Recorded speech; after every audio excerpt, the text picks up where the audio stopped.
Rádio Piauí.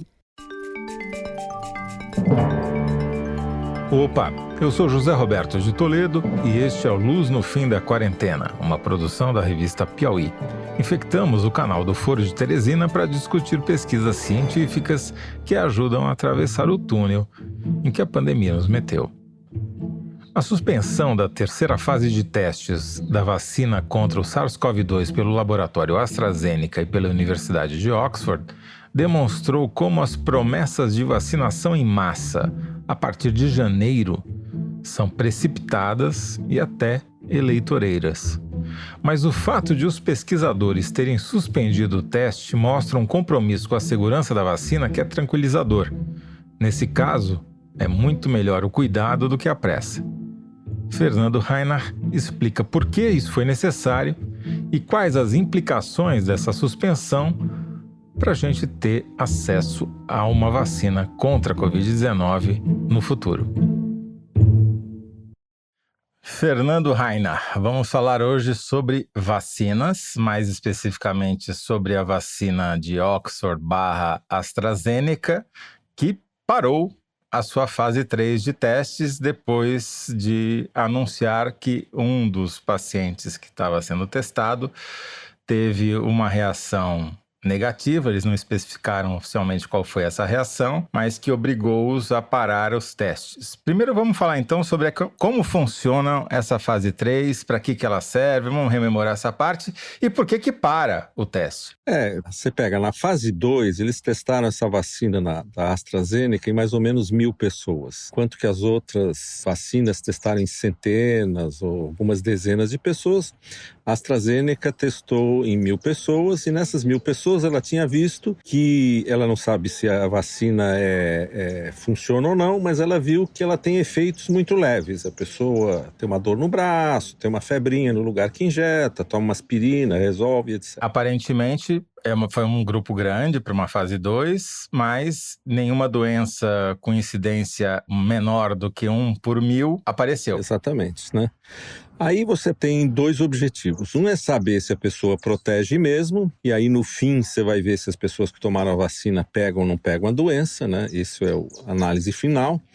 Mas durante o processo de estudo, quando você está injetando nas pessoas, tal, você vai também tentando ver se ela é segura mesmo, se aparecem coisas estranhas quando você injeta na pessoa. Coisas mais raras. Coisas mais raras. O problema na fase 3 é que você injeta essa vacina ou placebo em 30.000 pessoas. Em 30.000 pessoas, durante 1 ano ou 8 meses que demora a fase 3, pode acontecer todo tipo de coisa com essas pessoas, entendeu? Cada coisa que acontece, você precisa ver se é por causa da vacina ou não. Sim, porque o cara pode ter, sei lá, um derrame e que não tem nenhuma correlação com a vacina, mas você precisa estudar. Se o cara tiver um derrame, você precisa ver se esse derrame tem alguma coisa com a vacina ou não, e você precisa se convencer que não tem nada a ver com a vacina para você continuar. O outro cara pode ser atropelado. E aí você vai ver, será que ele foi atropelado porque ele foi atropelado, atravessou a rua no lugar errado, ou será que ele desmaiou no meio da rua e foi atropelado? Desmaiou. Se ele desmaiou, será que tem alguma coisa a ver com a vacina ou não? Aí cada caso desse você tem que olhar, porque pode ser um efeito colateral da vacina raro, mas que você detectou. Quer dizer, ela é muito mais complicada do que os governantes deram a entender quando as vacinas entraram nessa fase, porque ela é muito trabalhosa, como a gente está vendo agora, e esse exemplo que você deu, né? E fazer bem feito, você tem que ter critérios rígidos, entendeu? Você tem que se comprometer que cada coisa estranha que acontecer com qualquer uma dessas 30.000 pessoas em diversos países, você vai olhar, que é isso que vai garantir depois que a vacina é segura. Quer dizer, de certa maneira, sendo poliana, a notícia da AstraZeneca é até boa, porque mostra a seriedade dos pesquisadores, pelo menos. Pode não ser boa para a vacina, mas é boa para o processo. Por isso também que a fase 3 é considerado o cemitério das vacinas, porque é onde as coisas dão errado e você perde a vacina. Então, o que aconteceu ontem? É que a AstraZeneca falou que uma das pessoas que foi vacinada tinha tido um efeito colateral sério, tinha sido hospitalizada e que, portanto, eles estavam parando a vacinação até descobrir o que aconteceu com esse sujeito. Na melhor das hipóteses, você descobre que não tem nada a ver com a vacina e retoma. Na pior das hipóteses, hipótese, você descobre que isso é um efeito causado pela vacina muito sério e a vacina morreu. Então é muito cedo para a gente saber o que está realmente acontecendo, né? Agora, eles não anunciaram qual foi o problema, mas transpiraram algumas teorias ou hipóteses ou informações. Na verdade, o New York Times anunciou que, falando com pessoas lá, e a AstraZeneca, é importante a gente lembrar que a AstraZeneca não confirmou que o caso é uma pessoa, um inglês, né, que foi vacinado na Inglaterra, que teve uma mielite transversal. Mielite transversal, apesar de eu não ser médico, e os médicos que ouvem a gente talvez consigam explicar melhor, é uma inflamação na mielina, que é uma capinha, como o nervo é como um fio elétrico. Ele tem a parte de cobre e tem uma capinha que é feita de mielina. Essa capa de mielina, ela pode inflamar e ser destruída num processo inflamatório. Isso eu chamo uma mielite. Uma mielite transversal é o seguinte, é quando essa mielite ocorre na espinha da pessoa, nos nervos que descem ao longo da coluna vertebral, e inflama os dois lados do corpo da pessoa. Então, se ela for na parte mais de baixo da espinha, por exemplo, o cara pode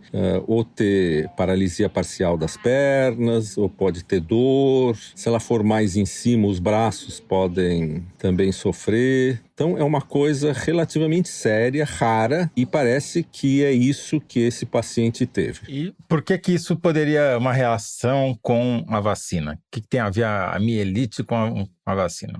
A vacina da AstraZeneca, ela é basicamente um vírus, um adenovírus, que foi modificado para ele se reproduzir muito lentamente no corpo e não causar uma infecção séria. Então ele foi, como a gente diz, atenuado. E dentro dele foi colocado o gene para spike protein, que é o gene daquela lancinha que fica do lado de fora do vírus. Então quando você injeta esse DNA no músculo da pessoa, esse vírus começa a replicar dentro da pessoa. Então a ideia é isso mesmo, que você tem uma infecção por esse adenovírus e esse adenovírus produz a proteína do SARS-CoV-2, tá certo? Que foi colocada nesse vírus, né? Quer dizer, ele simula, é um adenovírus disfarçado de coronavírus. Na verdade, para ser bem claro, é um adenovírus transgênico. E esse adenovírus produz essa spike protein, o corpo reage a spike protein e a pessoa fica imune ao SARS-CoV-2. Mas ele é um vírus que replica dentro da pessoa e mais que isso,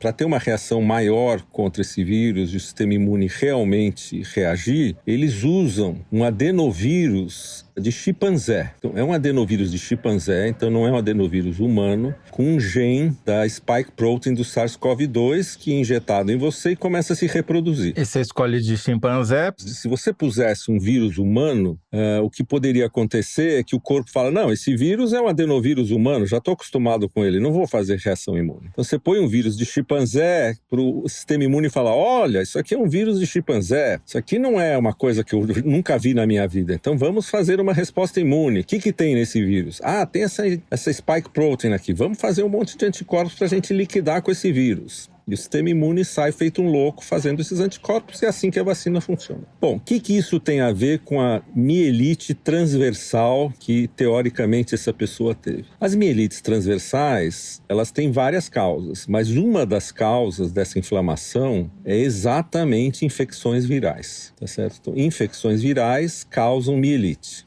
Então dá para entender a preocupação, se for essa mesma causa, né? Dá para ver a preocupação do pessoal da AstraZeneca. A teoria deles é o seguinte, a gente precisa checar isso com cuidado, porque se for essa mielite causada por um vírus, e o vírus que causou a mielite é o vírus da vacina, a vacina está morta, você pode esquecer essa vacina. Quer dizer, essa altura eles estão vasculhando o paciente para saber se essa inflamação dos nervos foi provocada por um adenovírus ou não. A primeira coisa que eles vão ver, por exemplo, é se o cara estava no grupo placebo ou no grupo que recebeu a vacina. Se ele está no grupo placebo, já esquece. Esquece porque quem está no grupo que recebe o placebo não recebeu a vacina. Portanto, não foi a vacina que provocou a mielite. Pode retomar o teste. Se ele recebeu a vacina, daí você vai tentar ver o que aconteceu nessa lesão. Que vírus tem? Será que ele já tinha o diagnóstico disso antes e não contou na hora de receber a vacina?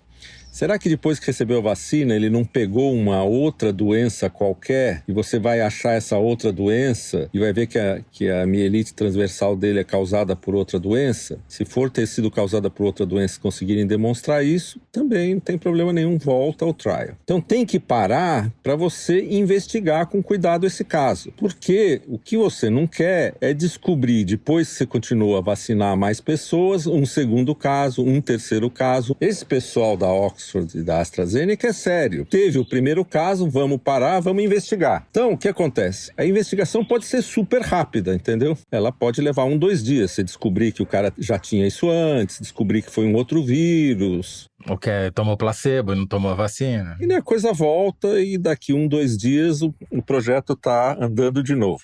Agora, acho que tem 2 coisas que a gente deveria falar antes de terminar, Fernando. Primeiro, o pessoal anti-vacina vai ficar excitado com essa notícia, né? O que a gente pode dizer para as pessoas que têm medo da vacina? A vacina, a gente sabe que tem reação. Você fica com dor no braço, você fica com febre, você fica com o braço vermelho. Agora, esse é um preço pequeno a ser pago pela vantagem de não ter o SARS-CoV-2 e não ter chance de ser entubado e morrer. O problema das vacinas é que elas têm que ser o medicamento mais seguro que existe no planeta. Porque você vai...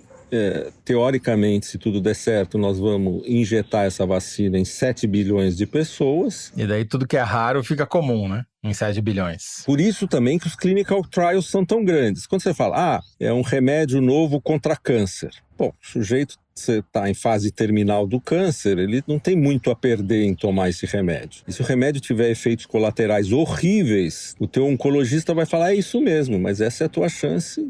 Vamos em frente e a pessoa fala, vamos em frente, entendeu? Então, grupos sérios de vacina levam esse assunto muito a sério. E a vacina também, um dos componentes da vacina é a confiança, né? Se as pessoas perdem a confiança na vacina ou passam a temer a vacina, acaba o efeito da vacina, porque você precisa ter uma quantidade X da população vacinada para ela ter efeito coletivo, de imunidade coletiva, não é isso? É claro que se todo mundo for vacinado, você tem esse efeito de imunidade de rebanho, tá? O vírus tende a desaparecer.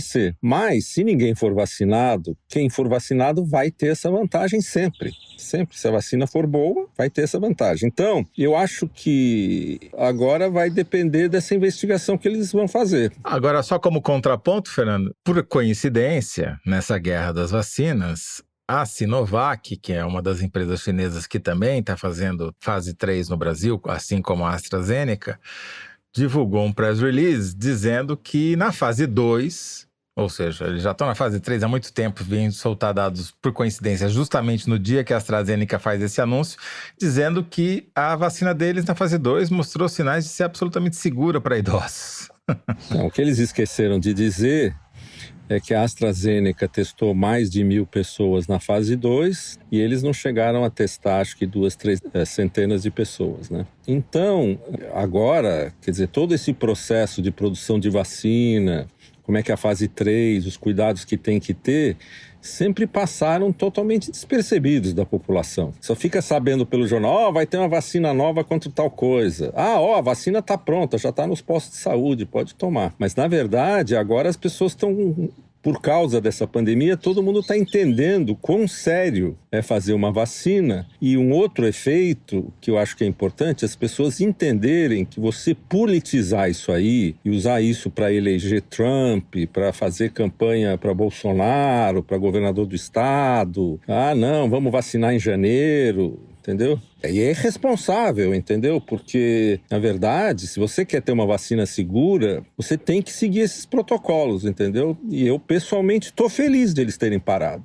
Eu prefiro tomar uma vacina que tenha 1 em 100 mil chances de ter um efeito colateral, 1 em 100 mil, do que pegar essa doença e ter uma chance de 1 em 100 de morrer. Agora, eu quero saber que é 1 em 100 mil. Entendeu? Pior é você ter uma vacina que todo mundo fala, olha, não tem efeito colateral nenhum, é ótimo. E isso é uma mentira. Então eu acho que é cedo ainda para a gente ver, talvez quando esse podcast for ao ar, talvez já tenha até recomeçado a vacinação, né?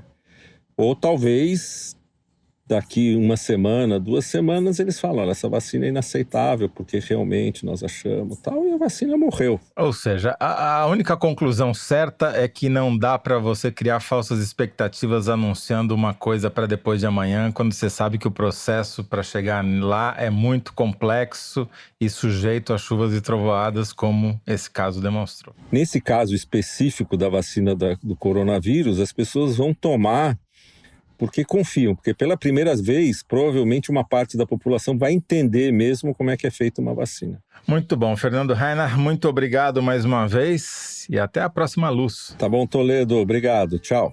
Este foi Fernando Rainer, professor titular de Bioquímica da Universidade de São Paulo e cientista residente do nosso podcast. O link para os estudos citados aqui você encontra na página do Luz no Fim da Quarentena no site da Piauí. Entre no revistapiauí.com.br e clique em Rádio Piauí, logo ali em cima, na barra de navegação. A produção e edição do Luz no Fim da Quarentena são da Mari Faria. João Jabassi mixa e finaliza os episódios. Emily Almeida faz a distribuição nos tocadores e nas redes sociais. A identidade sonora é da Mari Romano. A identidade visual é da Paula Cardoso. E o Motion Graphics é da Renata Buono. Eu sou José Roberto de Toledo. Até a próxima luz. Tchau.